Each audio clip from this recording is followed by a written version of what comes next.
বহু বছর পরে আমি আসলাম আমার প্রাইমারি স্কুলে। হ্যাঁ, এটাই হলো আমার সেই প্রাইমারি স্কুল যেখান থেকে আমার জীবনের পথ চলা শুরু, যেখান থেকে আমি নামতা ABCD অ আ শিখেছি।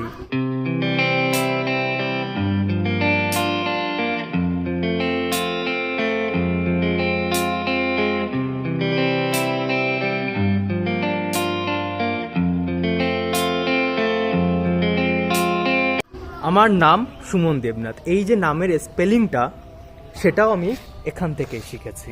এইতে কোনো বেঞ্চ আমাদের ছিল না। যখন ক্লাস 4-এ উঠলাম, এই বেঞ্চগুলোতে তখন বসতাম। তার আগে আমি যখন ক্লাস 3-এ পড়তাম, 1-এ উঠেছি, 2, 3, আমি ভাবতাম আমিও কবে বেঞ্চে বসবো। দেন ক্লাস 4-এ যখন উঠি, সেখান থেকেই বেঞ্চে বসার সুযোগ পাই।